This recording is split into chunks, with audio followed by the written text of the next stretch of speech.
নমস্কার বন্ধুরা, আজকে আপনাদের জন্য আরেকটা নতুন ভিডিও নিয়ে আসছি। দেখুন, এখানে হাঁসের ডিম নিয়েছি।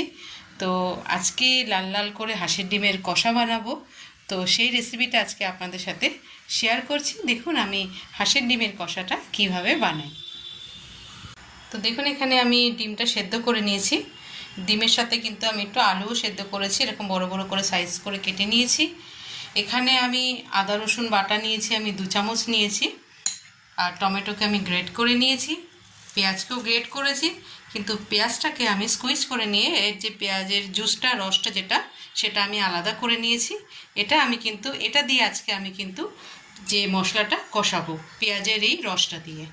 তো চলুন এবার আমি ডিমের মধ্যে নুন হলুদ মাখিয়ে ফেলি।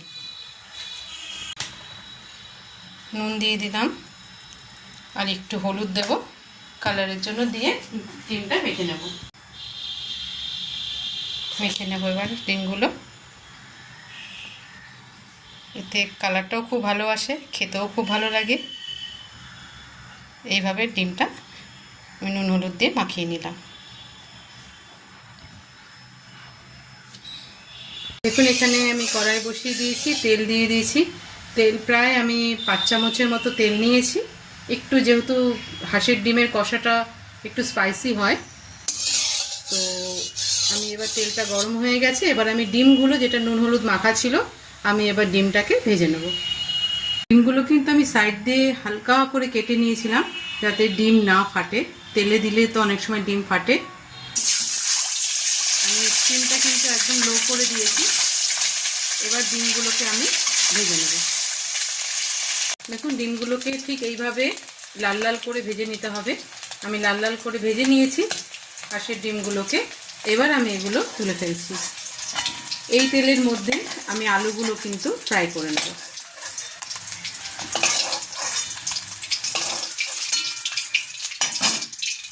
ওই তেলের মধ্যেই কিন্তু আমি আলুগুলোকে ফ্রাই করে নিয়েছি। আলু কিন্তু সেদ্ধ করা আছে, ওই জন্য সময় তো একদমই লাগবে না, জাস্ট আমি ফ্রাই করে নেব। আলুগুলো লাল লাল করে ভেজে নিয়ে আমি তুলে ফেললাম। এবার ওই তেলেই আমি তেজপাতা আর শুকনো লঙ্কা ফোড়ন দিচ্ছি। আর এখানে দেখুন, আমি মশলা নিয়ে নিয়েছি। গোটা গরম মশলা এখানে আছে, লবঙ্গ, দারচিনি আর এলাচ। এখানে আমি জিরের গুঁড়ো নিয়েছি 1 চামচ, ছোটো চামচের 1 চামচ জিরের গুঁড়ো। ধনে গুঁড়ো আমি 1 চামচ নিয়েছি। হলুদ নিয়েছি আমি 1/2 চামচ। নুন আমি টেস্ট অনুযায়ী।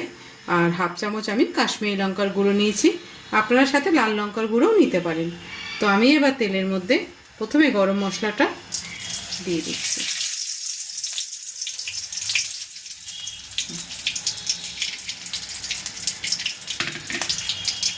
গরম মশলা ফোড়ন দিয়ে দিয়েছি। এবার আমি পেঁয়াজটা দিয়ে দিচ্ছি। পেঁয়াজটা দিয়ে একটু নাড়াচাড়া করে আমি আদা রসুন যে পেস্ট 2 চামচ নিয়েছিলাম, সেই পেস্টটা আমি এবার দিয়ে দেবো। স্টিম কিন্তু আমি বাড়িয়ে দিয়েছি। এবার আদা রসুনের পেস্টটা আমি দিয়ে দিচ্ছি। 2 চামচ আদা রসুনের পেস্ট দিয়ে দিচ্ছি।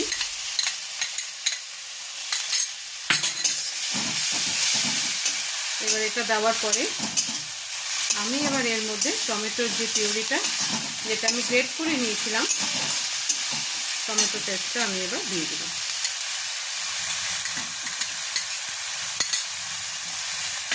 খুব ঝটপট হয়ে যায়। এবার 2 মিনিট আমি নাড়াচাড়া করে এবার যে গুঁড়ো মশলাটা রেখেছিলাম সেই গুঁড়ো মশলাগুলো আমি এক এক করে এর মধ্যে দিয়ে দিচ্ছি। মশলাগুলো এবার আমি দিয়ে দিলাম। সব মশলা দিয়ে দিচ্ছি। দেওয়ার পরে এবার আমি এটা 2 মিনিটের মতো নাড়াচাড়া করে যেই পেঁয়াজের যে আমি রসটা রেখেছিলাম, সেই পেঁয়াজের রসটা দিয়ে কিন্তু আমি এবার মশলাটাকে কষাবো। আপনারা এইভাবে করবেন, খুব ভালো লাগে।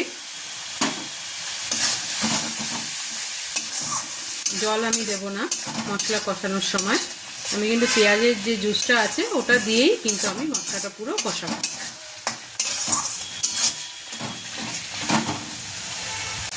5 মিনিট আমি মশলাটা কষিয়ে নিয়েছি।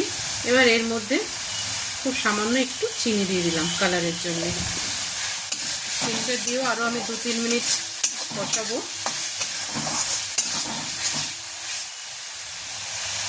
মশলা দেখুন পুরো কষে গেছে, তেল ছেড়ে দিয়েছে মশলার গা দিয়ে।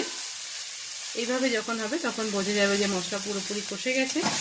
এবার আমি এর মধ্যে ভাজা আলু আর ডিমটা দিয়ে একসাথে মশলার সাথে নাড়াচাড়া করব।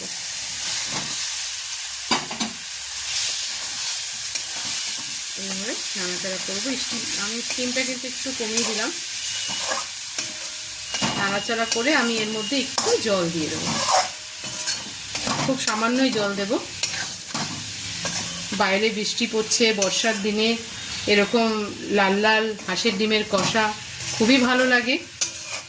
ওয়েদার খুব ভালো, ঠান্ডা ঠান্ডা ওয়েদার। তো এবার আমি এর মধ্যে একটু জল দিয়ে দেবো। ছোটো বাটিতে একটু জল আমি এর মধ্যে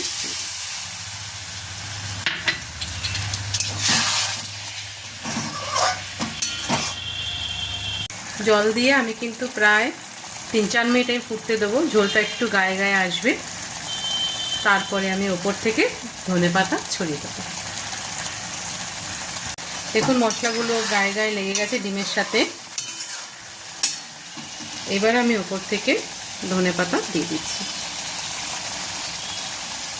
গরম মশলাও দিয়েছি, এটা স্কিপ করে গেছি তুলতে, তো গরম মশলা দিয়ে দিলাম। এবার লাস্টে আমি ধনেপাতা দিয়ে এবার আমি গ্যাসটা অফ করে দেবো। আমার আজকে হাঁসের ডিমের কষা পুরোপুরি কমপ্লিট হয়ে গেছে।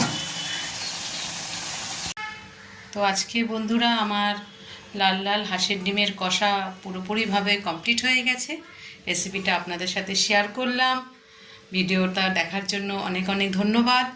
ভালো লাগলে কমেন্ট বক্সে কমেন্ট করবেন এবং ফুরজু উইথ বৈশাখী চ্যানেলটা লাইক করবেন, সাবস্ক্রাইব করবেন। Thank you.